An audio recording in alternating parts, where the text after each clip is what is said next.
Welcome to Oklahoma Gardening. Today we're announcing our garden contest. It's also time to start planting warm season crops. Then we head south to learn about an OSU Horticulture Student's blooming business. Then we learn how to hook up an irrigation system.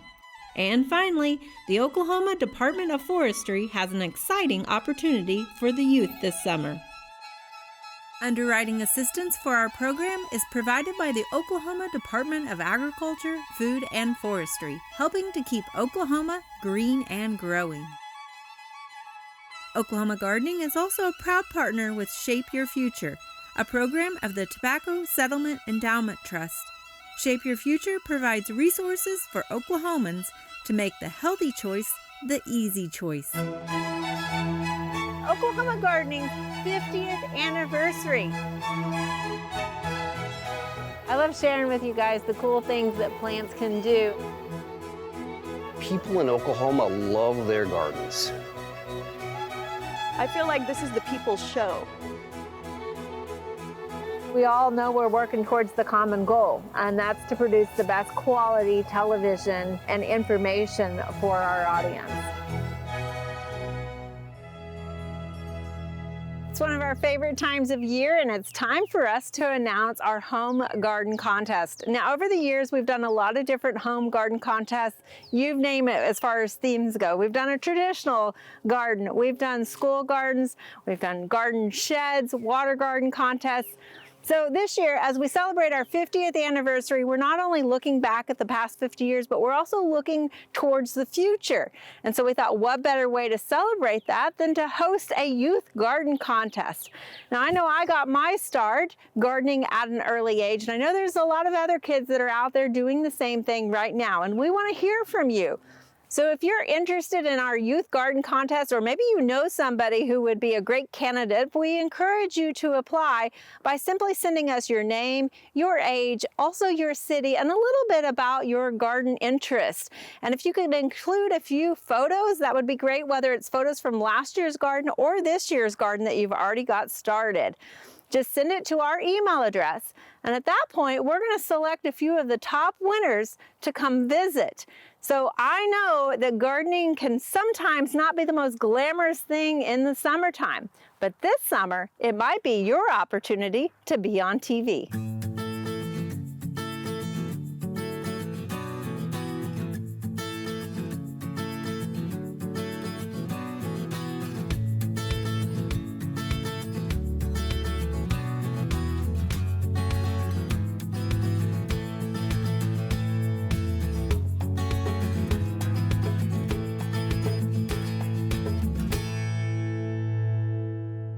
It's that time of year we've all been waiting for, and it's time to plant our warm season crops. Now, I know our Oklahoma springs are never typical, and many people saw snow even just as recently as last week. So hopefully we're in the clear.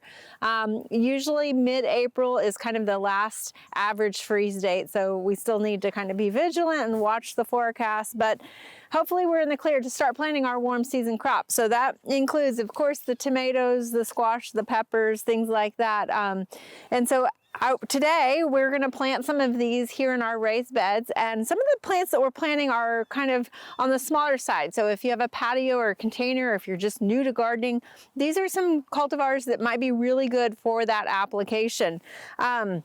So the one here I have in front of me, this is actually a lemon squash. So it is a yellow squash. But what I like about it is, you know, we plant squash and a lot of times we end up getting these massive fruits because we miss them in there. And then we're like, we've got to make some sort of bread or something out of them, or make some big casserole. So this lemon squash is going to produce a small yellow squash fruit that actually looks like a lemon. So it's going to be kind of a bush squash here. So I'm just going to plant one right here in the middle.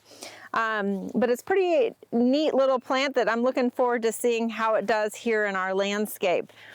Now, next to us here, we have some eggplant, and this is a patio baby eggplant. So again, a smaller eggplant. And really, it's going to stay smaller as far as the plant, but also the fruit is smaller. So again, it's going to have more of that egg-shaped purple fruit to it, but it's going to produce a lot of them. So anywhere from 25 to 50 fruit we're going to get on this. Now, of course, when you're doing this, you want to make sure to check your roots, and if they're you're seeing the roots really twisted around, maybe tease those a little bit. Ours here aren't too bad. So we're going to pop these in the ground, and then we're also going to plant one next to it here as well. So now, one of the things is I'm going to kind of top dress, and you can do this before here, just with a little bit of slow release fertilizer. I probably should have done this before so that it kind of works in as I'm kind of manipulating the soil. So we'll do that on the next ones here. Next to us here we have some peppers. So this is Pick and Pop. It is an All-America Selection pepper. And you guys know we use a lot of All-America Selection. So one that's done really well here. It is favorable because it is a yellow, sort of snackable pepper, kind of one of those like lunchbox peppers that you're just going to want to snack on while you're out in the garden. Now it's going to get a little bit taller. It's going to reach 24 inches, but when you compare that to most pepper plants that get anywhere from 3 to 4 feet tall, this is actually going to stay relatively small, just at 24 inches. So again, I'm going to throw some fertilizer down here to work that in a little bit. And you want to make sure that when you're planting these, you're planting them at kind of the height that they were when you pull them out of the container. So you don't want to plant them too deep. So we're going to move on down to the famous tomatoes. Of course, we've got to incorporate some tomatoes here. And you might remember last year we did plant a smaller tomato here called Orange Hat. And we have that again right here. This is our Orange Hat tomato. It only gets 10 inches tall at max, and it was quite a producer last year for us, so we're planting it again. It is an orange tomato, as the name implies, Orange Hat. So I'm looking forward to growing this one again this year. And you might think, well, how much smaller can you get than a 10-inch tomato? But in fact, we have a new one this year called Micro Tom, and this is going to reach 8 inches in height. It is a red tomato, so a little small cherry tomato. But again, you can see that one didn't have quite as many roots on it. But it should take off for us fine now once we get it established. So I'm not too worried about it. It's already got flowers that are growing on there. So hopefully in no time, we're gonna have some fruit coming on that plant. Now this one behind us, so we have an orange, a red, and this one's going to be yellow. This is Gourmandise tomato. It's a yellow tomato, a little bit taller at 15 inches. So we're putting it in the back here. But again, a very small tomato. So what's going to be fun about this is we're going to have quite the color of cherry tomatoes to add to our salads, or just to pick while we're out here in the garden.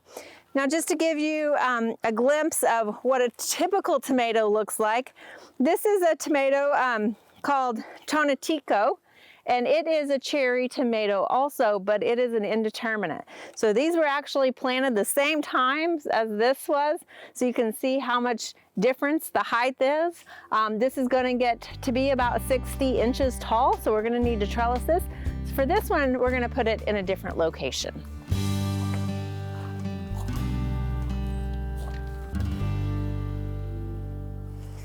So for this larger tomato, again, it's called Tonatico tomato, and it's going to get to be about 60 inches tall. So something that we wanted to put so we have plenty of room for it to grow, and we'll trellis it as it gets a little bit bigger.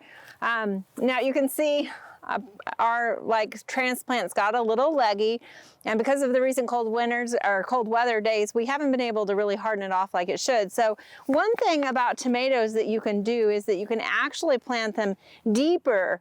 Now in some of the other plants I was talking about putting them at that same soil level that they come out of the container, but with tomatoes, they will grow adventitious roots along the stems, so they are going to root themselves in the ground along that.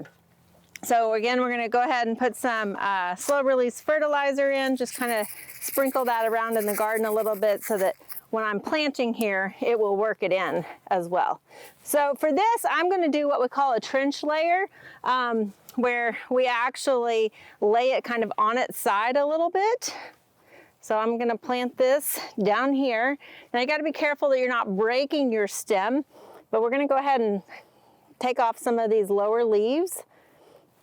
And then just kind of bend that stem upward a little bit. So we still want our plant to kind of come out at the center of our container here.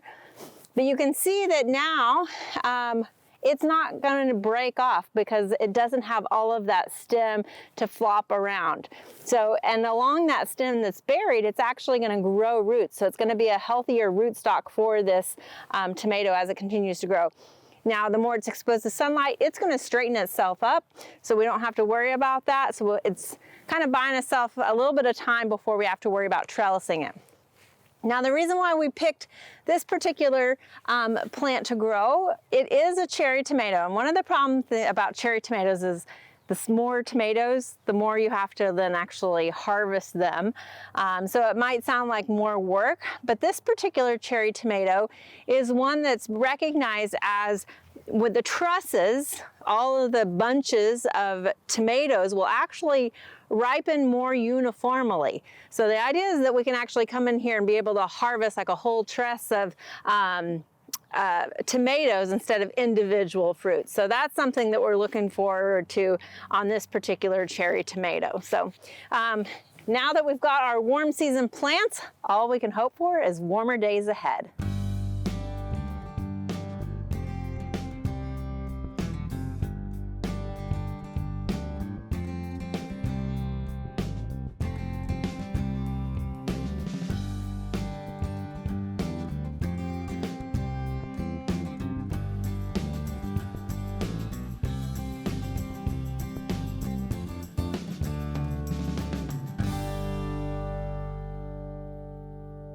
This season, as we begin to take a look at the next generation in horticulture, we follow one of OSU's undergraduate student, Barrett Allen, as he heads home over spring break.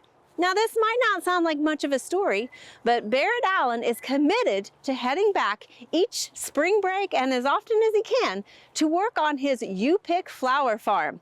While many graduates often wait to see what their future holds after graduation, Barrett is taking his future into his own hands and building his horticulture business right now.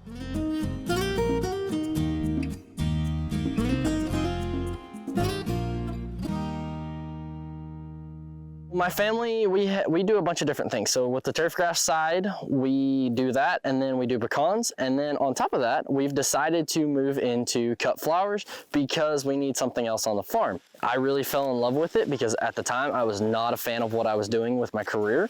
And so I called mom and dad, said we're starting this today, and this is history.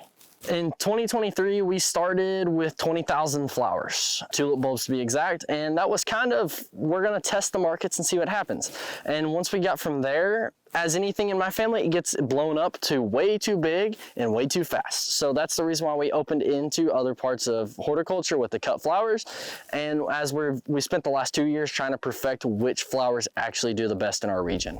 So I got into hydroponics actually my second semester of freshman year because of Dr. Kathy, and she really inspired me with her coursework. And so I took it to her and I said, hey, how do you think I can do this? And we kind of talked about it a little bit. And then I built the hydroponic system with my father's help and kind of his ideas and Dr. Kathy's based information, and we built what we have today.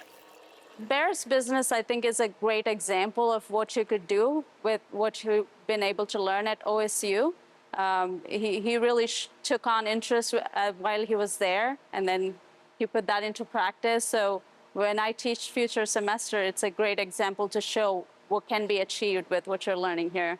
So the flower process starts by rototilling the ground to make sure we can break up all the hard packed clay, because this ground is really bad right here. And then we will go in and lightly pack it, so therefore there's a nice seed bed for the tulips, followed by placing the tulips as tight as about an egg carton, so therefore we have premier cut flowers for people to pick. We'll cover them with sand that we get from a local sand pit that we have access to. And we do that process with a skid steer and a rake, so therefore it's nice, even, and level. And once they start blooming, that is kind of my mom's specialty of we have to market like no other. We have been pretty heavily social media. We've also done some emailing campaigns with people who bought tickets from us previously, advertising both the tulips and our mercantile. We've done some radio spots, but word of mouth has been our biggest and our own social media. I've learned as a person that this business is not for the faint of heart. There's some days you'll wake up and you're hoping that the wind didn't cart off your greenhouse in the middle of the night. There's also times that we have to deal with the snow, the ice, the wind. They all bring a new challenge. So I've learned to take challenges head on and to problem solve on the fly. That's been the biggest thing I've learned. He's has the entrepreneurial spirit and always has. I mean, we said he could sell ice to an Eskimo, and he probably could. But we're super proud of him, and he's a good kid. And tell me about when you see people coming down here. What does it mean to you to see them experiencing your work? It's actually probably one of the coolest things is whenever I get to do it. I always like to bring the best out in people and try to help them see things better. So like when they have the flowers, you never know what they're going through. As Lynda Carrier taught me one time in Dr. Needham's class, you never know what somebody's going through when they're looking at your flowers. It could bring them the best memories or the worst memories, but a lot of times it brings a smile to their face. That's pretty impressive. Well, it's great work that you're doing here, and congratulations on launching this entrepreneurial project, and best wishes for you as you continue on in your career.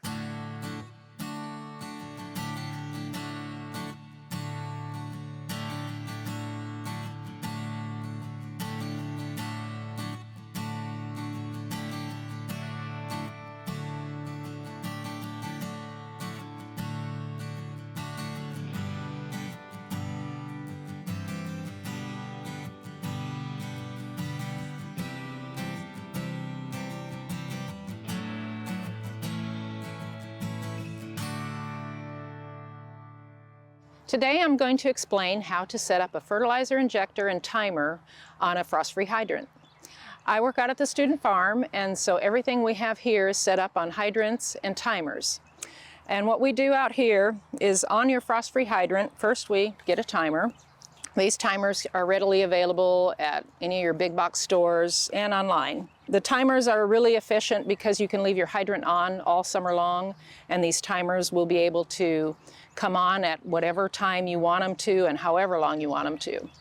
I will say that some of these timers, you do have to check them regularly. They run off of batteries, and sometimes the filters get clogged in them and they stay on and they won't work properly. So do be sure and check them. After you put the timer on, the next thing we like to have is what we call a pressure regulator. Out here we have over 100 pounds of pressure on our water line. So if you have a high pressure, you definitely want to get something to lower that pressure. And it also depends on how many lines you're running in your garden. If you're running on well water, you may not have a high pressure where you may not have to have this. It all just kind of depends on how much pressure you have on your water line. After we put that on, we put on a backflow preventer. The backflow preventer is really useful for if you're concerned about putting fertilizers or anything in your injectors and it may go back into your groundwater or into your water lines, depending on whether you have well water or rural water. We have a large backflow preventer here at the student farm, and our hydrants are uphill. And that's something to keep in mind if you're putting in hydrants at home. You don't want them to be down in the bottom of it where stuff does back up. So try to put your hydrants on the top of the hill rather than on the bottom. Then once we have that on, we'll hook up just a regular hose. We use some heavy duty ones, but you can buy just regular hoses. And then this hooks just directly into here. And from there, we go to our fertilizer injector. This particular fertilizer injector is actually a swimming pool chlorinator. It has 1.5 inch size fittings on it. These are available online mostly. If you're trying to fertilize your plants, you can put anything water soluble in these. This holds about 2.5 pounds of fertilizer. So we'll fill these up.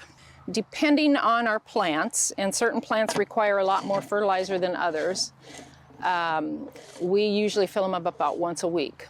Something to note on this is the flow meter. You need to know we're working this direction, our water source would be here, and we're working that way, so your flow would be that direction. Another thing instead of using swim and pool chlorinators, there is readily available, mostly online, just garden type ones where you can hook it directly up to a 3/4 inch hose and you do not have to do the fittings. And those are probably good for home gardens. So for us, we do this. We'll usually use tape or some type of putty to make our connections so we don't have any leaks. We've got a little barb here that goes on our hose. We'll put that in, and then that connects to this one that goes up to 1.5 inches. And then from there, we're going out, and we're just using a threaded barb. And then we'll put that, it's 1.5 inches size, we'll put that in using some putty and so forth. And then we go to a filter. This filter's purpose is to keep us from, like after the fertilizer goes through, if there was some contaminants or some chunks of something, it will get it out and block it into this strainer. And that way you don't have it going into your irrigation system and blocking up your drip tape. So from there, we go over to here and another part. It's 1.5 inch barb, threaded into there. And once again, we're using putty or tape. And we go to what we have is lay flat. We use this out here because we usually have about 10 to 15 rows on each system. Usually what I do is I get the clamp put on the lay flat first and then connect it to this barb, and then obviously tighten up your clamp real good so it doesn't leak. And after you've done that and you've got it laying out and your drip lines are all in place, and then you're going to poke holes into this lay flat to put your emitter valves on, and then our drip tape goes from there. And if you're at a home scale, you can always do this just with the drip tape and not with the header row. The lay flat is good for driving over with a tractor a lot of times, and that's what we're doing out here. So if you're not on a larger scale and you want to use just home garden type stuff, this works great. I strongly recommend that you use drip irrigation in your gardens. It's a huge time saver and it makes life a whole lot easier.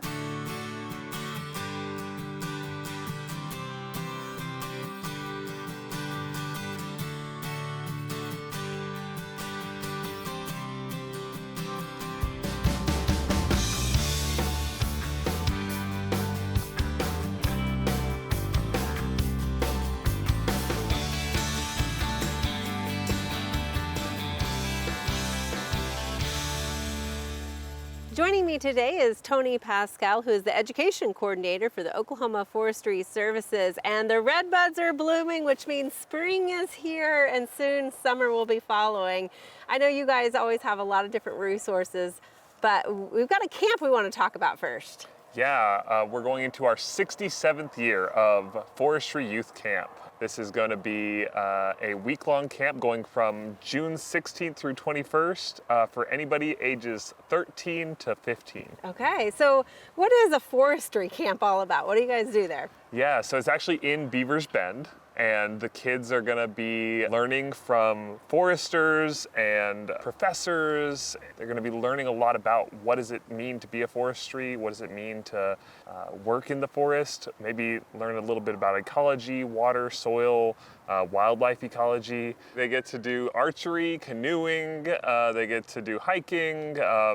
You know, they're part of a team that they're working with for the entire week. So you're with the same group of kids for the entire week, and that's your team. That's who you're going to be hanging out with all week. And wow. So there's a lot of team building as well. So again, how much does it cost, and where can people register for this camp? You can register on our website, and it costs $100. You can also find a link to a scholarship link on there. Okay, so that covers the full camp, food, housing, all of that stuff while they're down there as well. Yep, they're in cabins, they eat really well. We have a wonderful cook down there. Excellent. Well, also, I just know that you guys offer a lot of other resources. So even if there's kids that aren't going to the camp, there's other ways to learn about the forestry industry here in Oklahoma and just the interest of trees around us. Tell us a little bit about some of those other opportunities. So especially for teachers, we have trunks that you can check out that talk about dendrochronology, which is the study of trees through time using tree rings. Those can be checked out at several different places around the state from our website. And also we have Project Learning Tree, which is a curriculum that we use in order to have outdoor education about the environment, about trees, and teachers can sign up for workshops also on our website. So just because summer or the school semester is coming to an end doesn't mean learning has to stop. Now's the time to really get outside and do some hands-on learning. Thank you so much, Tony, for joining us today. Absolutely, thank you.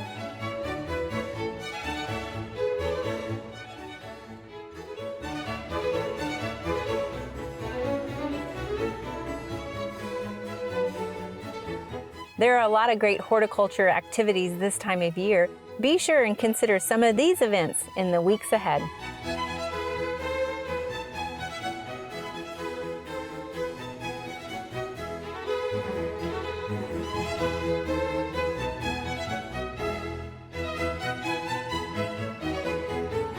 Join us next week on Oklahoma Gardening as we have another announcement you won't want to miss.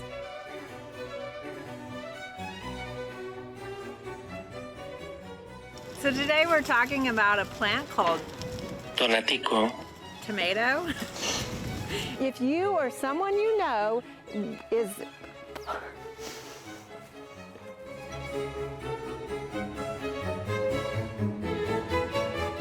To find out more information about show topics as well as recipes, videos, articles, fact sheets, and other resources, including a directory of local extension offices, be sure to visit our website at oklahomagardening.okstate.edu. Join in on Facebook and Instagram. You can find this entire show and other recent shows as well as individual segments on our Oklahoma Gardening YouTube channel. Tune in to our OK Gardening Classics YouTube channel to watch segments from previous hosts. Oklahoma Gardening is produced by the Oklahoma Cooperative Extension Service as part of the Division of Agricultural Sciences and Natural Resources at Oklahoma State University.